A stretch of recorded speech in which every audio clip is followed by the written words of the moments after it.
Di tengah masyarakat yang semakin terhimpit ekonomi, banyak kehilangan pekerjaan, harga kebutuhan pokok yang makin meroket, dan pemerintah menekan anggaran dengan dalih efisiensi, muncul berita yang membuat publik terperangah. Anggota DPR mendapatkan kenaikan tunjangan yang signifikan. Ya, tunjangan yang mestinya menjadi kompensasi wajar untuk pekerjaan yang berat. Tapi yang terlihat publik adalah angka-angka fantastis yang dibayarkan ketika sebagian aktivitas mereka dilakukan di ruang ber-AC atau saat rapat yang kerap dianggap kurang produktif. Seberapa marahnya rakyat kepada lembaga DPR, sampai-sampai di media sosial itu membuat meme gedung DPR dibom. Bahkan ramai-ramai meminta Presiden Prabowo untuk membubarkan lembaga DPR. Kemarahan yang begitu ekspresif dari rakyat kepada DPR. Ini sebetulnya sebuah gambaran bahwa satu sisi rakyat kita merasa DPR tidak bekerja secara sungguh-sungguh untuk membela kepentingan rakyat. Di sisi lain, sebagai sebuah negara, memang DPR diperlukan keberadaannya untuk mengawasi kebijakan-kebijakan pemerintah sebagaimana fungsinya, fungsi pengawasannya, fungsi check and balance. Tapi memang faktanya DPR kita tidak melakukan pengawasan tapi melakukan penguatan.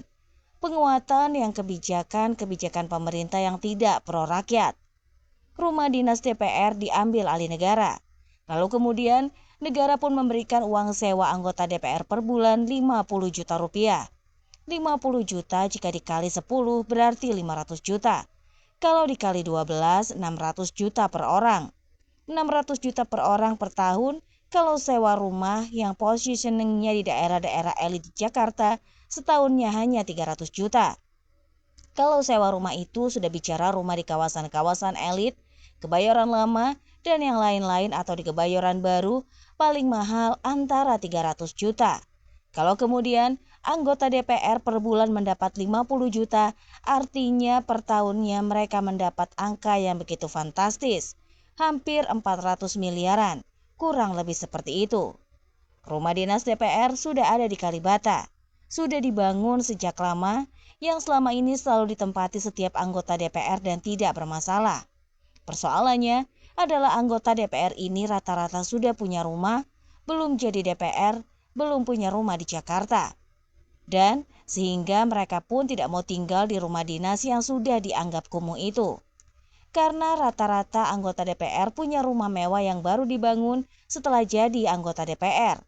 Jadi mereka beralasan rumah itu dikembalikan kepada negara. Tapi anehnya negara diminta kompensasi ke mereka uang sewa rumah. Jika Anda sudah punya rumah, kenapa lagi harus sewa rumah? Kalau Anda tidak mau tinggal di rumah dinas DPR, ya Anda tidak usah disewakan rumah, itu resikonya. Harusnya seperti itu. Jadi, negara tak perlu lagi mengeluarkan uang yang begitu banyak untuk membiayai sewa rumah untuk DPR. Padahal uang itu tidak dipakai untuk sewa rumah. Lalu bagaimana konsepnya? Uang itu tidak digunakan untuk sewa rumah karena mereka sudah punya rumah. Artinya, uang itu masuk ke kantong mereka. Bagaimana cara kita memahami ini? Kemudian, dibuat logika wakil ketua DPR, salah satu wakil bilang seperti ini, kalau kita hitung-hitung dengan sewa perharinya 3 juta, itu masih murah kok sebetulnya. Wow, memang ada ya rumah dan apartemen yang sewa perharinya 3 juta. Ada sih pertanyaan yang menjawabnya ada. Memang iya semewah itu anggota DPR harus tinggal. Bukankah anggota DPR itu wakil rakyat? Nah, wakil rakyat itu simbolnya tidak boleh kemewahan. Harusnya seperti itu. Jadi, kita harus berpikir memilih anggota DPR, tidak berpikir rumah mewah, mobil mewah. Yang harus mewah itu adalah hak dia memperjuangkan kepentingan rakyat. Itu yang harus dimewahkan. Bagaimana dia kritis, bagaimana dia punya semangat, bagaimana dia militan, dan dia punya integritas memperjuangkan kepentingan rakyat. Itu yang kita butuhkan.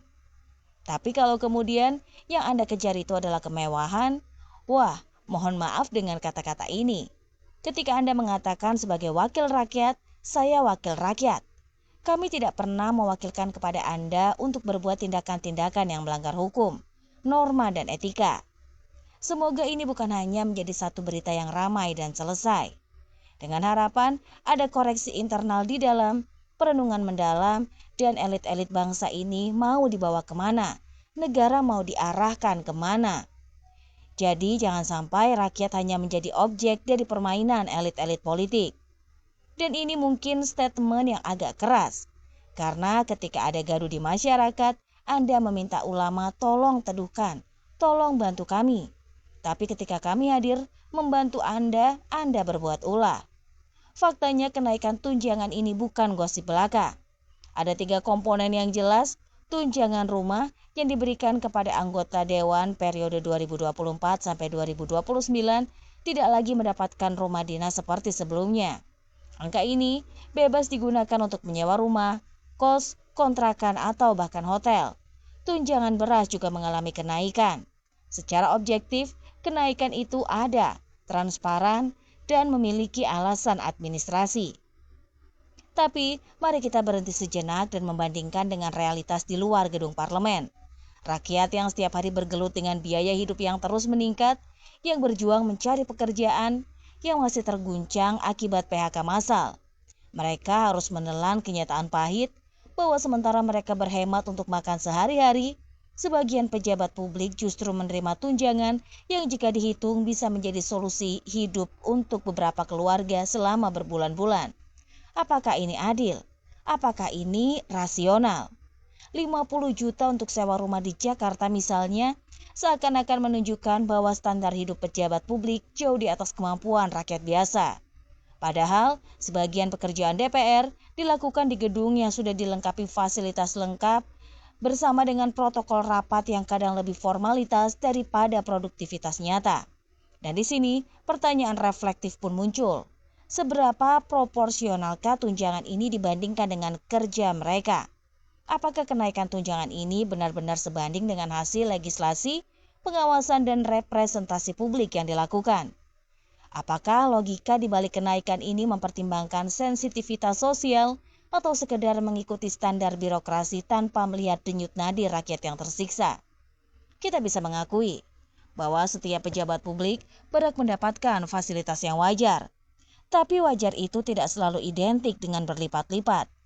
Saat rakyat sedang menjerit dalam kesulitan ekonomi, setiap rupiah dari uang negara yang dialokasikan untuk tunjangan seharusnya dilihat dari kacamata keadilan sosial, bukan hanya dari perspektif administrasi dan aturan semata. Jadi, mari kita renungkan sejenak.